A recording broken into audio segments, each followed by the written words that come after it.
And I think with this trip in particular, that was really important was that we had that one Guam approach. Guam Board of Education Chairman Mark Mendiola, Guam Department of Education Superintendent John Fernandez, Committee Chair on Education Vice Speaker Talina Nelson, the Governor's Washington, D.C. liaison, former Congresswoman Madeline Bordalio, and Congressman Michael San Nicolas joined forces to meet with the U.S. Department of Education Assistant Secretary Frank Brogan to discuss GDOE's high-risk status.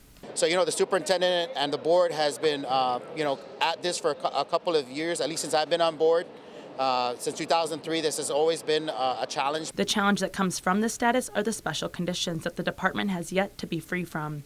According to Fernandez, out of the 7 conditions they have been operating under, 4 have been removed, although the 3 that remain are the most critical ones, as they include the reevaluation plan and also the third-party fiduciary requirement. Only this past year have we been scaling back, and that's because, over time we've seen a lot of progress made.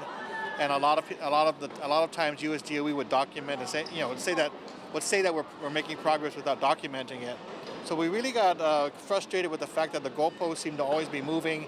There never seemed to be any formal recognition of our progress.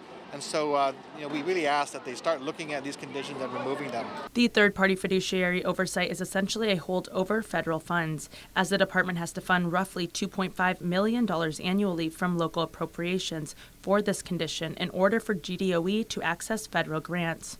According to GDOE, they have spent $25 million to date.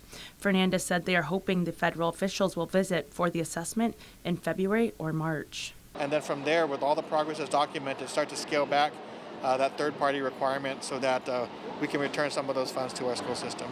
Mendiola said for the first time they started to discuss what a transition is going to look like with the federal officials, and this includes implementing a sustainable type of system in place. If we don't go advocate for ourselves, who's going to advocate for us? We have to advocate that we get ourselves off of this. And it was a great feeling to have all 3 branches of government represented and present in this meeting, and I think the Assistant Secretary Frank Brogan was very pleased to have everybody in the room. Fernandez added that there has never been a jurisdiction to be relieved from the third-party fiduciary requirement with USDOE, and they plan to be the first. The department has to submit all the requirements under the reevaluation plan by December. Reporting for Guam's News Network, I'm Adriana Cotero.